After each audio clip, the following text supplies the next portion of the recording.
mayroon pong prediction si kaibigan ngayon na posibleng makatulong sa tao. Ito po, tandaan po ninyo mga idol, may hinuhulaan si kaibigan doon. Wala siyang sinabi kung ano po ang blessing na ibibigay, kung ano po ang sinabi ng ating kaibigan na ang mga mahihirap basta magtiyaga lang sa tamang panahon, aangat. Ito po, kung sino man po ang makapanood, mayroon pong nakita si kaibigan na malaking tulong ngayon na impormasyon. Bigyan natin ng pagkakataon ang mga tao na nahihirapan ngayon sa hanap buhay na ma-inspired. Mga idol, ito po, basta gawin lang ang tama, hindi lang masama ang ginagawa po ninyo. Ito po mga idol, isa po ang social media ngayon ang makatulong sa mga tao na nasa kahirapan. Pakinggan po ninyo ha. Inyo, baka nagkamali ka lang kaibigan. Ha?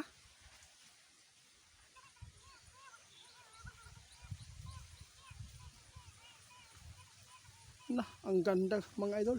Good news. Para ito sa mga nakasimula dyan ha. May nakita si Linyo. Posibleng mangyari ito. At maraming mga mahihirap na aahon sa pamamagitan sa social media. Kasi ang social media mga idol, pag ginamit po ninyo sa tama na pamamaraan, para itong negosyo eh. Di ba? Pwede kang makapagbenta sa social media. Lalo na, pwede kang mag-vlog. Pwede kang mag-vlog sa makapagbigay inspire sa mga tao na hindi tularan ng iba. Magbibigay lang po ng kahihiyan sa pamilya. Umihi dyan sa kamera. I-post pa para lang makapag-views. Hindi po yan maganda. Alam po ninyo, ang pagbablog, hindi po natin pwedeng hilain ang mga tao na suportahan ka. Depende man po yan kung ano po ang na ibibigay po ninyong kabutihan sa makakita, no, sa iyo, kung ano po ang ginagawa ninyo. Kaya ito po ang tandaan ninyo ngayon na prediction ng ating kaibigan na maraming aahon dito sa kahirapan dahil sa social media, di ba?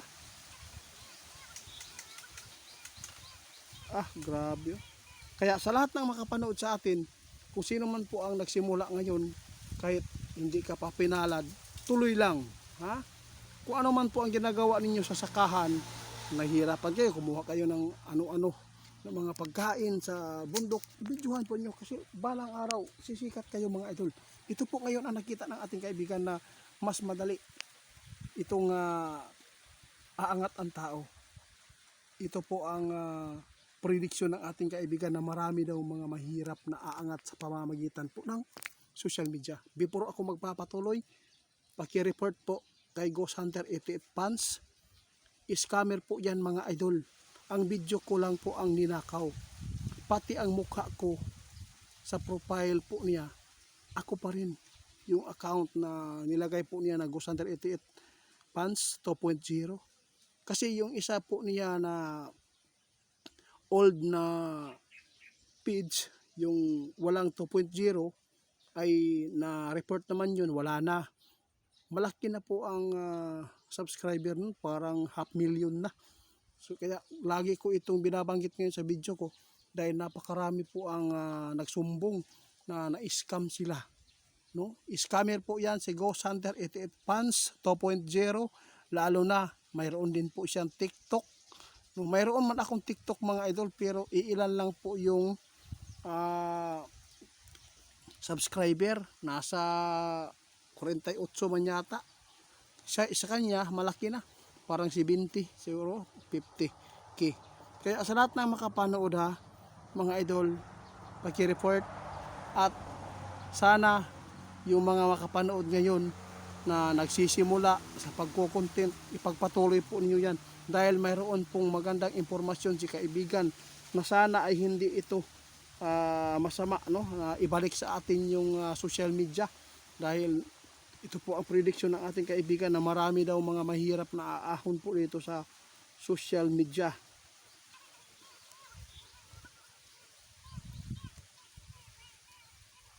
Oh, grabe kaibigan, kung totoo po ito kaibigan. sana po, no? Sana po isa po kami dito na aangat para marami din po tayong matulungan ng mga tao na nangangailangan po ng tulong. Lalo na ngayon, sobrang hirap po ang buhay.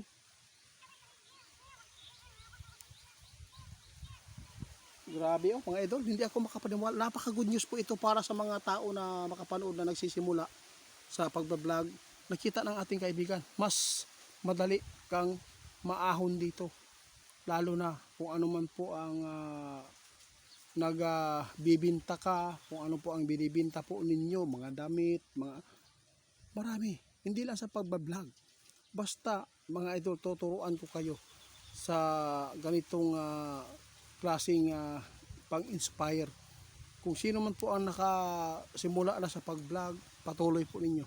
Kasi si kaibigan mismo ang nagpatotoo na mayroon siyang prediction na maganda, na marami daw mga mahirap na aahon dito sa pamamagitan ng social media. Guys, i-report po natin si Ghost Hunter 88 Pansa dahil ang video ko lahat ninakaw nila.